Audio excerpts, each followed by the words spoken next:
Welcome back to the Composite Podcast. Thank you so much for tuning in.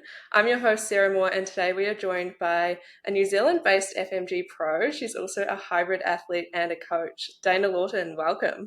Hi, thank you so much for having me. I'm so excited. This has been, when you reached out the other week, I was like, no way, this is odd. It's gone full circle from me listening in every day and now just being here. I'm like, how am I here? But we're here. Yes, I love that. I feel like you have such an inspiring journey. So let's start from the beginning. How did you get into fitness and what inspired you to start competing?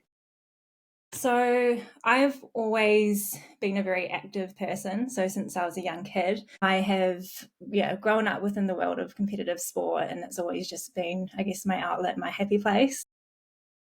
Where I'm at now has I've been through kind of all these different avenues and dabbled in different sports, and bodybuilding was always something that I looked up to but never thought that I could do, just for the fact of needing to step up on stage and present yourself, and that for me was just so outside of my comfort zone. So coming into bodybuilding with the challenge of doing that alongside doing what I love was became a thing to me where I was like, okay, no, I need to give this a go and give it a try, because it was going to kind of give me something else to pursue along the way. Yeah, absolutely. I think that challenge of like putting yourself out there and stepping on stage is definitely relatable for a lot of competitors, including myself. But before you decided to compete, were there any significant challenges that you had to overcome early in your fitness journey? I guess growing up in the world of competitive sport when I was younger, the challenges back then were body image. I don't think I really suffered from it to a huge degree that some other girls did. But a challenge that did come up was often having remarks made about my body from a younger age, from whether it's from boys teasing me that my muscles were bigger than them at that age. And I look back on it now, and a lot of them, it looks like it came from a place of, wow, your muscles. But back then, as a female, it was almost like, because that wasn't trendy, it was almost taken as, I don't want that. I don't want to be big and have all these muscles, because that's not what we're seeing on like Instagram, and Tumblr was the one back then, which kind of like threw out with the thigh gap and all the rest of it too. So my body didn't quite fit that mold of what I guess being fit was perceived to be, when in actual facts, having muscle and being strong is encompassed within being fit, right? So it was a very confusing time, and it did impact me, but it didn't impact me to the degree of I ever wanted to give up my sport and what I was doing, because I really valued the fact that I could, from a young age, we were thrown into a lot of weight training with the sport that I did. Being one of the only females to kind of be able to do a certain amount of push-ups or pull-ups and be able to outdo the boys in that too was always something that I was like, okay, cool. Like, I'm pretty grateful my body can do this. So that was a challenge back then. I guess in the last few years prior to stepping on stage, I sort of transitioned from doing a lot more sort of CrossFit training and dabbling in like marathons, and trying to get back into sort of like a triathlon route, because I was a swimmer growing up. So I wanted to kind of get into Ironmans and do those things. But I ruptured my Achilles a few years ago, and that sort of was a big injury to go through, and it takes a lot of recovery. And even like to this day, I'm pretty imbalanced still on one side. So that kind of, I guess, led me into bodybuilding as well, because it meant I couldn't really get into the swing of doing such like training that involved continuous impact on my legs with running and even the cycling and my back. And it was a whole lot of niggles that just appeared from doing that kind of training. I had to kind of put on the back burner. So yeah, that's when I sort of thought, okay, maybe now's the time to go into the bodybuilding route. Yeah, amazing. So why did you choose FMG and how did you know it was like the right time to actually commit to a prep and start competing? So I met my current coach through a mutual friend, and I met his partner Alicia as well. And that's so lovely and super supportive. And obviously, like, I rate Jake as a coach so much. But when I met them, we, talked about what he did and what FMG was about. And after that discussion, I guess it was sort of like, it had always been in the back of my mind to step up on stage eventually. But after having a discussion with him, I was kind of like, okay, cool. I've met this person who seems to be able to like guide me through this in the best way possible. And that kind of motivated me to get up on stage and take that journey. But then on the side of that too, like, when I look at, I've never competed in obviously a different federation before, so I can't really compare too much. But when I do look from the outside, like I think it's really awesome how FMG really promotes women to really express their femininity, as well as expressing the amount of lean muscle mass they can have and how strong they can be. So I really like that side of things. Yes, absolutely. I think a lot of people are drawn to FMG for that, including myself. And it's also like a bit of fun having flexibility with the posing and the bikinis and all of that. So, Yeah. yeah, I totally love that. Let's talk about your first prep. How was the experience? Was it what you were expecting? First prep. Yeah, it was. I think from the beginning, just from listening into other people's journeys, I knew it was going to be hard. So I kind of set myself up to sort of be in the mindset of this is going to be a really challenging thing, but you don't really know what it's like until you're in it. And I think everyone's journey is different. But I found it extremely challenging. I found it very hard to navigate like the brain fog and trying to manage work. But in that sense too, I'm so grateful for it because it really teaches you how to be super organized, and it forces you to kind of take a step back, reassess your schedule, and sort of prioritize your days super, super well and be on point with everything. So it taught me a lot in that sense, for sure. Yeah, that's so true. It definitely teaches you a lot about time management because there's so much that you just have to get done, especially, like you running a business as well. Brain fog can be a bit of an issue. Are there any techniques that you use to kind of overcome that brain fog? I think it was on the nutrition and training side of things. It's just being super honest with your coach and opening up and saying what's going on, and getting that feedback from them, and like alterations to your training or nutrition to suit, and also just learning what your body needs and when it needs it, whether it's just changing your meal times slightly to really fit within getting in your training super close to that time. Like everything becomes amplified in that sense. Like any small change you make to your schedule or nutrition or training can make such a profound impact to your day. So yeah, for that reason, I think having last season is the first time I've competed, to go through those sort of like trials, to take it as a learning experience, and coming into it this year, I feel way more sort of at ease before going into it because I know what kind of structure I need to have and what worked for me last time as well. So it gets me more excited this year. Yeah, absolutely. And what was your biggest challenge during prep? Biggest challenge, posing. I think posing. Yeah, I knew it was going to be. That was going to be, I guess, stepping into this challenge. It was like, okay, for me, it was a big self-confidence thing to jump into. I am quite introverted and don't like to be right out there. Public speaking, even just like speaking now, like gets me pretty nervous. But I always recognize that if something's making me nervous or anxious, then it's okay, it's an opportunity for a challenge and to grow and become better. So you just got to like flip the mindset and say, okay, this is an exciting thing to go into. But yeah, with the posing side of things, it was fun to also like progress with it along the way and have moments of, hey, like I just, when you record yourself and you're like, oh, that actually looks pretty good now. Like I actually look like I'm flowing okay. And even stepping up on stage, like my posing was by no means perfect and I've got heaps of work to do still, but like just the progression that I went through last season amongst, the brain fog, the fatigue, and also just the self-confidence as well, to kind of allow your body to express it in a certain way that's more feminine. And I think, like I said earlier, with the sort of past experience I had when I was younger, and getting comments about my body, and you kind of almost feel like if you're a female who likes to train and is athletic, like there's a certain level of like you don't deserve to be that feminine. So that was kind of, not that that's true at all, but that's kind of the mindset that you go up with when you're exposed to comments like that. So when you step up on stage and you're trying to express your body in a feminine way, it's almost feels like unnatural. So it's been really cool to sort of make that become a more natural thing, and express confidence. And I look forward to posing for that reason now. And then also amongst that too, I've had a fantastic posing coach who like did wonders like to get me on stage and pose the way I did. So, and that's Beck from Australian Posing School, who's just awesome, and she's just like stage mum to the max. So yeah, super grateful and glad that I went to her for coaching.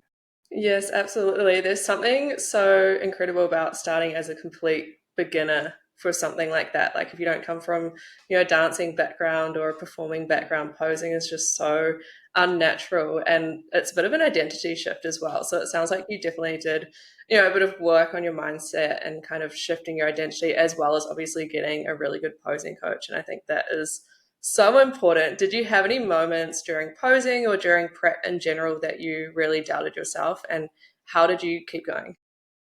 Yeah, 100%. I think, you have those moments where you go to do a check-in, and you're just I just when you're in the middle of it and that fatigue's there, and again, just feeling like you can't think straight, the amount of retakes you do for your check-in and the amount of times that you think that you're just not getting it right, that all feels very amplified. So there was definitely times in the thick of it when, you've got that going on and then stress from maybe work or like life stress going on, it all compiles and you just sort of think like, I'm not going to be ready for stage, like I can't walk up on stage like this at all. And but then you send in your check-in and your coach responds and it's not as bad as what you think it is. Like I feel like just in that sense, in terms of like new competitors coming in, just everything does feel 10 times worse than what it is in terms of like when you're being hard on yourself, because that fatigue can really like play a lot on your mindset.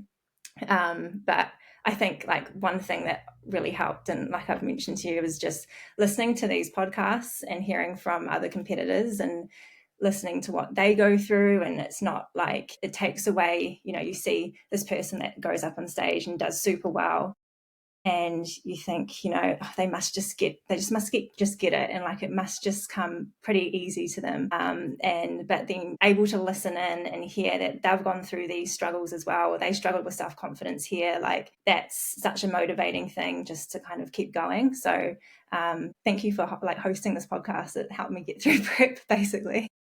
Well, thank you. That means the world to me, and that's exactly why I started it as well. Is everyone starts from somewhere, and everyone has their own struggles during their journey. And I think learning from other people's struggles is so powerful. So yeah, that's exactly why I started the podcast. And I'm so happy to hear that it helped you, and I hope it's helping other people as well. And on that note, do you have any other specific tips for any first-time competitors or someone who wants to compete who are about to go into their first prep?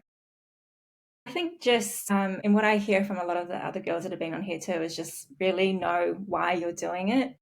Because at the end of the day, the challenge is the application of getting ready to step up on stage. It's not necessarily just being up there, because you should get to that point even prior to stepping up on stage and have a moment to be able to sit down and say to yourself, like, I feel really accomplished even prior to getting up there, because I've just been through months of like religious structure and training and nutrition, and you've given yourself a lot of self-love in that as well. And to know and say to yourself, like, even if you haven't done everything perfectly, it doesn't matter, as long as you've taken that and know that if you're going to go through this process again, they're just learning components. So don't feel like you have to tick every box to give yourself that gratitude either. Like, you're not going to get it perfect, and it's a learning journey. So I think just enjoy the process of putting yourself through something hard and saying you did that, and then before getting up on stage, giving yourself that pat on the back, and then using being up on stage to enjoy the moment and just show everyone what you've done and what you've been training for. Yes, I love that so much. The actual show day is like a celebration of all of the hard work, and like you said, it's such a growth journey. If you look at where you are at the end of prep, just like mentally, not only physically, it's such a massive transformation from likely where you were at the start of prep, and it's just a really incredible journey. Yeah, for sure. So moving on to show day, can you walk us through what show day was like for you and whether anything unexpected happened? Show day. Well, I'll talk about show week, because I just thought like the moment I flew into the Gold Coast, it was just like, it was great. The week prior was the last week that my calories had been as low as they got to through prep. And then my carbs got increased, and all of a sudden life was great again. I was in the Gold Coast. I was out of freaking cold Hawea in the sunshine, whereas here in Hawea through winter, we were just in like, it was cold, there was no sun, and just with very little body fat, I was just cold all the time. So to be in the warmth in the Gold Coast with more carbohydrates on board, I was like, this is living. But it was great. Like, we showed up, and just to be able to chill in that sense and have my body just feel a little bit more relaxed was awesome. And then like the whole fact that you've got Rego night a couple of nights prior was really cool. I think it was a great way to, like, I love the fact that we could all get dressed up, and like all the other pros were there, and you could kind of see people who you've maybe been like watching on YouTube or like listening to, and it was just like awesome to be amongst that environment and be amongst everyone who's just been through like months and months of prep as well. And then show day itself, I guess I was nervous. Like, I probably wasn't as nervous as what I thought I was going to be, because like I said before, I had sat down and I had this sense of like relief, I guess, because I said to myself, I've done everything that I can do. There's nothing more to give. There's definitely things I'll do better next time, but I've done this as best I can do this time round. And now I can just step on stage, enjoy the rest of the journey, and see how it goes. But I was definitely very nervous, and was, I guess, trying to just stay calm enough that I didn't get the shakes too much on stage, which I definitely did. And I had I had a stumble here and there, which when I did in the first round in the morning, I was like, oh, I've messed this up. But again, everything feels more amplified when you can kind of feel yourself making those little mistakes. But just being amongst like the whole vibe of the show, and just the way it's all put on and the way it's all ran, and watching other girls step up on stage and seeing how they perform, it's just inspiring. So it was fun. I think next time though, I definitely, been in probably a calmer mindset, want to take more time to actually connect with other people there. But whereas last time I was definitely just like in panic mode, couldn't let my brain do too many things at once. So I think next time I really want to take the time to like meet others, and everyone's in that mindset too though as well. But I think the community that's within FMG is really awesome, and I think that's whole part of this process too. Yeah, 100%. So you mentioned you were a bit nervous, which is completely normal and expected. Is there anything that you did to manage your nerves on show day? What did I do? Yeah, I just listened to, I threw in headphones backstage and I just listened to music. I did like rerun through my posing routine backstage many a times to the point where actually prior to the evening round, I was like sending back my posing coach videos of myself trying to like perfect the last part of my walk, because it was just the one thing I kept messing up. It was like the walk to backstage, just wasn't nailing it. And she's like, Dayna, just calm down, just go out there and just do it. And I'm like, I know, but can you just check this one thing? And sending her WhatsApp messages. But no, I need to just next time probably let myself chill, just plug in music, do a little bit of routine practice. But I think next time I'll do some more sort of calming techniques backstage. Yeah, absolutely. I like to listen to music as well backstage. Like, it kind of hypes me up a little bit and calms me down. I'll put my headphones on and listen to like the same songs that I was practicing posing to. I don't know if you did that, or were you listening to like calming music? No, I was listening to pretty hyped up music just to kind of like get into the zone. Yeah, yeah, I love that. Got to hype yourself up. 100%. So you obviously competed and you went pro. What was it like hearing your name called and realizing that you'd won your pro card? That was surreal. That was, yeah, I even now I sort of, I'm sitting here speaking to you on the podcast, and I'm just like, how did I get through all of that last year and land first place? It was like, I'm super grateful to have received that, because it was, it was the best outcome, obviously. But at the end of the day, I was pretty happy to stand on stage and have gone through what I'd gone through, and say that I did my best. But to receive that was pretty unreal. And I just didn't really know what to expect, or where I could potentially place going into it. And I think I didn't really want to give too much thought into that because I didn't want to make that the main focus of why I was doing it. Of course, everyone wants to like do the best and like, you know, win. Like that's the best outcome. That's why we compete. But at the end of the day, too, I had always just had the back of my mind, like, this is your first competition, you know, do it for a reason that's not just about winning. Growing up in competitive sport and being involved in like individual competitive sport, I sort of left some of those sporting events feeling pretty mentally fatigued just from the pressure at a young age that you get put on you from doing well as an individual athlete. And that kind of took the fun out of sport. I like to be competitive, but I wanted this journey with how hard the prep is, that to be its main outcome at the end. So the fact that, yeah, and at the same time, my coach too, he never really gave any inside ideas as to where I could do and how well I could place, which was great. And, you know, and he said, this is what I wanted to do so that you could stay focused and in check and in your lane sort of thing. And I'm like, perfect. Because I think not having that as the forefront is definitely just helps mentality throughout. But yeah, very surreal experience. And I felt on top of the world afterwards. Yeah, that is absolutely incredible to go pro in your first show. So congratulations. But like obviously you put in so much hard work. You had all those years of training from a young age. So you obviously had like the muscle density and the muscle size that you needed. I think a lot of competitors forget that when they see someone like go pro in their first show, they don't realize how long you actually train for, you know, before you wanted to compete. And then you also obviously got help from the experts. Like you got, you know, a really good prep coach and a really good posing coach, and you put in the work. So there's definitely a bit of a formula to success there. And then I think you probably have a pretty resilient mind as well from all of your years of hard work, and you obviously coach people as well. So I think, you know, there's definitely a bit of a formula to your success. It's not just like you jumped on stage and won. Yeah, 100%. And I think that's really important to point out as well, where it's like, yeah, it's first time going through the motions of getting up on stage, but you know, the process to bodybuilding is obviously building up your body, and growing lean muscle mass takes so much longer than it does just to drop body fat, and it's a lengthy process.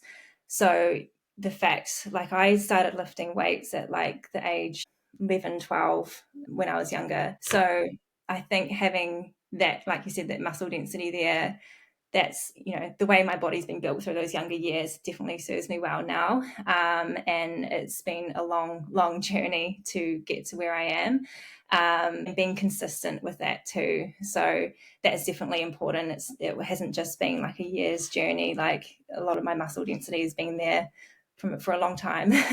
We've just expanded on it more and kind of enhanced different portions, or even decreased size in some areas to fit what the judges were looking for. No bicep work for me at all. I haven't done any biceps in a long time. I feel like if I did one bicep curl now, I'd probably have DOMs for days. Like, yeah, strategies like that. I think a lot of people that don't know about bodybuilding too, when I talk to them about it, like, people have this idea that it's just about having as bigger muscles as possible, or and being as shredded as possible, but it's not. It's trying to fit a certain criteria and category, and that's the whole point of, you know, like, that's the process. You've got to enhance certain areas and fit the categories that you're wanting to enter into, and that's part of the journey and challenge. So yeah. Yeah, 100%. It is just fitting that judging criteria and being the closest to that judging criteria as you can on the day. That's what will make you win at the end of the day, you know? So, Yeah, yeah, I love how you 100%. put that. So, moving on to post show, after you won your pro card, what was the transition like post show, and how did you approach reverse dieting? Post show, I want to say that I was super good with my reverse, but I was not. I think, yeah, it was definitely another learning experience. I don't think I definitely didn't stick to a very structured reverse, on my own fault. Like, that was coming out of it. It was good learning and good takeaways, and reflecting on how I have come out of post show as well. I think I'll definitely plan to take the time to properly reverse out, and, you know, rather than just sort of thinking, oh, I need a break from tracking for a little while.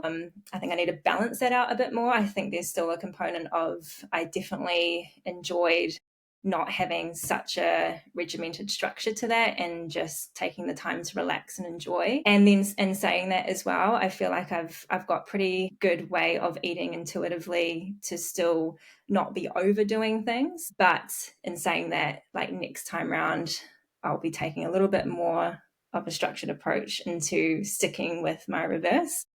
But I did not stick with my reverse very well. Let's just say that. Yeah, but you're obviously pretty active though, and you have a really good understanding of, nutrition, and you have good nutritional literacy. So I think it's different when someone like you doesn't stick to their reverse versus someone who's like a first time competitor. It's the first time they've tracked food throughout prep and they just completely blow out afterwards. I think there's definitely a bit of a balance to that. 100% for sure. And I think it's just a matter of, like, for me, it was just stripping things back to like the basic principles too. Like really just if you're a first time competitor as well, and quite new to maybe tracking, I think it's important to take the time to really be aware of what you are tracking, look at your plate, and take a mental snapshot of what your plate looks like and how much protein's there, how much carbohydrates there. You become very good at just knowing eventually, like you go to weigh something out and it's a bit of a game sometimes. You got to pour out your oats and it's like, am I just going to pour it to 40 grams on the dot sort of thing? You become aware of knowing what those portion sizes mean and look like, and you can then use that to become intuitive later on. So it's definitely like part of your toolkit going into the future, but don't mindlessly track. I think it's really important to be mindful and understand portion sizes along the way to be able to have that intuitive awareness afterwards. Yes, absolutely. I love that explanation. So, did you struggle at all with body image or fat gain post show?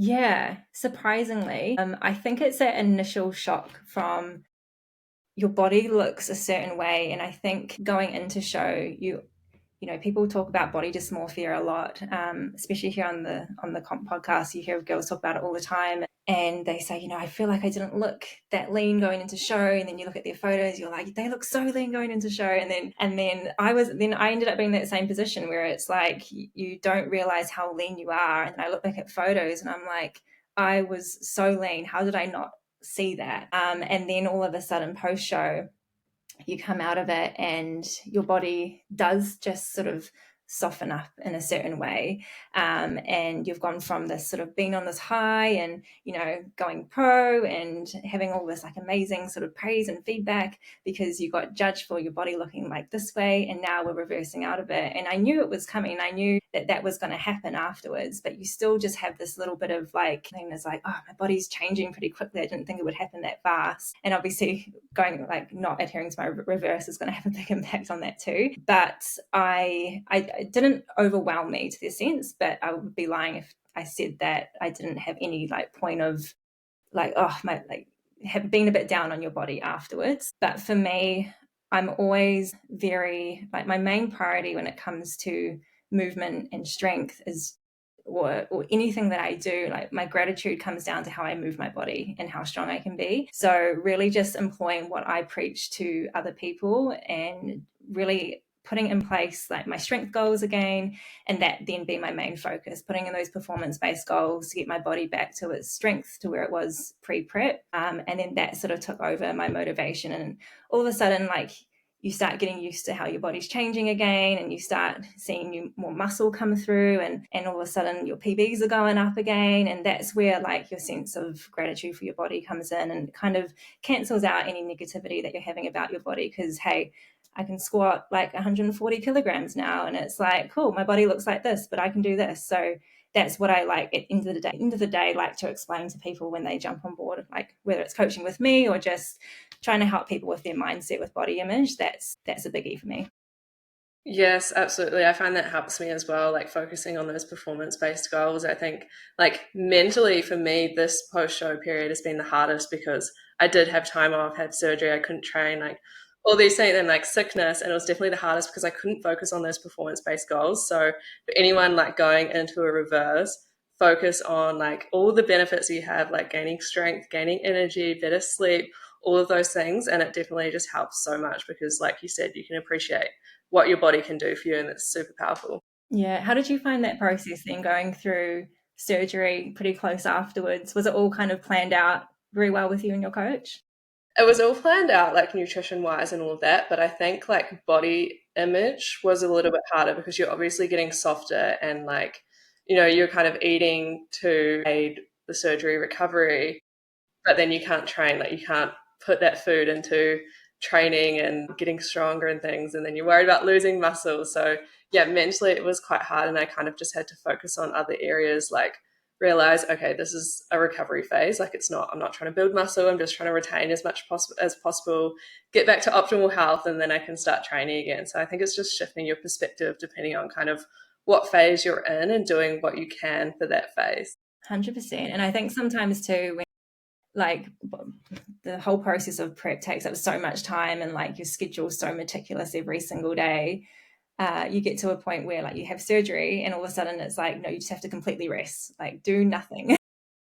And that causes like a lot of anxiety in itself when you've been go go go and it's like, wait, I should be doing this or this. It's hard to let yourself just sort of take time to chill, but it's like it's so important to take and just to be able to deload that mental stress too.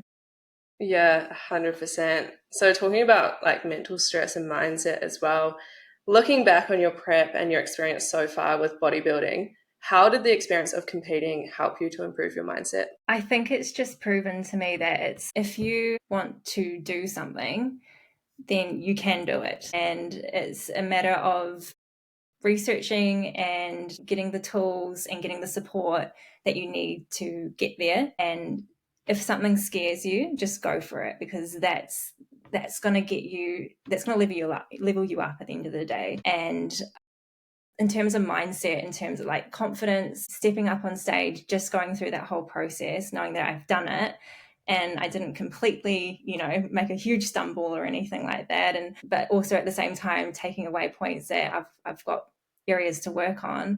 It's just reflecting and seen as a big journey of self growth, and that just kind of solidifies that mindset there. I think I've always sort of had that mindset like there in the background, but it's hard to not feel super anxious about something that's not common to your everyday life, I guess. So, yeah. Yeah, I love that. Completely agree. And do you think that going through prep and stepping on stage helped you in other areas of your life? Yeah, I think organization. I feel like I'm the type of person who, when things are organized, they do help me. But then the way my brain works is very scattered. Like even if I have a list, like it's all good. I'll have a list, but then I'll be doing something on that list, and all of a sudden my brain takes me to another place because something else came up. And obviously, a lot of people struggle with this as well. So in that sense, it's really taught me to knuckle down on finding those systems that help me to stay organized and turning off distractions, or just bringing in sort of self checks every day and setting myself up in the beginning of the day to set my intentions and have a plan in place rather than just like flowing into it and just expecting to roll through the motions. For sure, having that level there, because you really have to have everything super precise. If you've got a very busy workload as well, you have to make sure. And then in amongst all that, you're trying to also,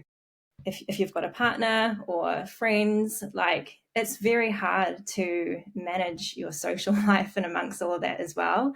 And you do have to set boundaries and you do have to sacrifice, and sometimes those sacrifices impact other people. So it's also just being gracious to those people as well, and trying to be really open and explain. But when you live with someone that's on prep, is that can be hard, right? And it's just being like super open with communication as well. Yeah, communication is really important. I think like anyone that you live with or hang out with, just communicating kind of how you're feeling or what you're going through really, really helps. Yeah, 100%. Yeah. And how do you balance everything as a hybrid athlete and making sure that you're actually recovering properly? Well, I guess at the moment with where my training's at, I do love to enjoy to still go out there for like adventure based runs. I live in like a beautiful part of the world that supports just that. But at the same time, like, I know what my goals, my focus points are right now, and that is getting ready to dive into, a couple more shows this year. So it's having to be realistic about that. Whereas, like, prior to stepping into bodybuilding, I was much more my training was much more hybrid approach. It was a bit more scattered in that sense too. But at the end of the day, you do have to structure everything out to make sure that you're giving time to where it matters most. And when it comes down to it, there's just not enough time in the day to achieve multiple goals at once and do them all super, super well. There is a bit of give and take. So it's just managing and communication with coach as well. But at the same time, where we've got my training at the moment is we've got a couple of runs in there throughout the week, which kind of sets me into, my adventure side of things and getting in that sort of hybrid approach. But at the same time, my focus at the moment is really just building more muscle in certain areas and getting prepped to get up on stage. We're going away to Japan in a few weeks too, so I'm going to be skiing a lot and getting in amongst all of that. So getting all sort of prepped and ready and getting my metabolism to where it should be prior to heading over there to gain a bit more intuitiveness with my nutrition approach when I'm over there. Yeah, oh my gosh, what an exciting year, firstly with Japan, but also shows. Tell me Yeah. what shows you're doing, if you don't mind sharing. Yeah, so I'm doing the New Zealand show in August, which is awesome because it's obviously the first FMG show in New Zealand. So that's going to be really cool to be part of, and I'm super pumped. I'm super pumped for it to be on home turf and to be there to sort of rep New Zealand as well. And then Worlds a couple of weeks later after that, and so back in the Gold Coast. So yeah, It is getting so all ready. exciting. Yeah, 100%. So I'm excited. It's going to be interesting, like a new challenge, I guess, doing shows sort of back to back. But I think, yeah, I'm up for the challenge, and I'm excited to kind of dive into these shows. They're going to be fun. Yeah, absolutely. And how are you feeling about stepping onto the pro stage?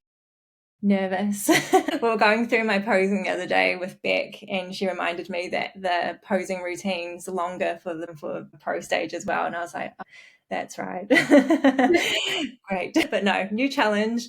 And yeah, I'm already feeling super more confident with posing and getting the flow with everything already, and really enjoy getting into practice with posing. So I'm just going to take it as like a fun process, and it's a new challenge ahead, and I'm excited. Like, it's going to be insane to be on stage with so many other like insane athletes that I've been watching and look up to all the time. So it's just going to be like a fun experience in that sense. Yeah. Yes, so, so exciting. And what was your feedback from your last show? And then what categories are you stepping into and like how you're implementing that feedback? So feedback was work on posing. So that's underway. We're in program with Beck at the Australian Posing School. Grow a little bit more upper glute. And what else did I have? A bit more core control with my posing too. And then, did you say what categories will I be Yeah, in? I think at this stage, still bikini athletic. And I think we haven't really discussed any other categories other than that. So it might just be a matter of still just waiting close to the time to see where my body's at and what category it's going to fit into the best. yeah, amazing. Well, I can't wait to follow your prep journey. I love watching people progress, like, through the different shows and through their prep. So, super excited for that. And then also, you're a coach as well. So, can you tell me about your business and kind of what goals you have for that this year? Yeah, so State of Performance is what I called my coaching business. I went fully online with coaching about 2 years ago now. That time's gone super quick when I think about it. But I was a nurse prior to that, and I was doing like in-person coaching alongside my nursing, and sort of trying to at the same time do nursing and then do in-person coaching and then merge in online coaching and amongst it as well. So I sort of spent a bit of time through that transition and building up my online base, and yeah, have done so. It took a matter of really taking the leap of going all in to really grow the online side of things, and it's really paid off. It's been a lot of work, but where I transitioned there from nursing into online coaching and having coaching as my main occupation is purely from the fact I worked in the healthcare system where I felt it was, at the end of the day, I've always wanted to provide healthcare to people and support people in their health journey. But working in a healthcare system which is so, underfunded, and there's lack of resource, and there was just, it was not getting any better. And I just always left at the end of the day feeling like you couldn't give 100% to people. And that sort of played on me mentally a lot as well. And I sort of, fitness and training has always been a big passion of mine. So I really wanted to utilize that. And I always want, end of the day, we've got one life, and you want to enjoy every aspect of it.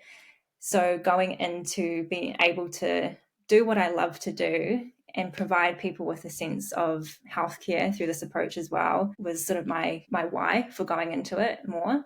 And then also just sharing with people where I've been and my background, and helping people change mindsets around body image, and like I was talking about earlier, giving gratitude for your body for how it can perform. And that's why I'm called State of Performance, because I always make sure my clients have some sort of performance-based goals in place, so that that's their main source of motivation. And if you can train hard and train well and train smart and understand and be educated with the principles of training, all of a sudden you stop getting in this loop mindset of body image and where to next with my body, because you're always going to be chasing it.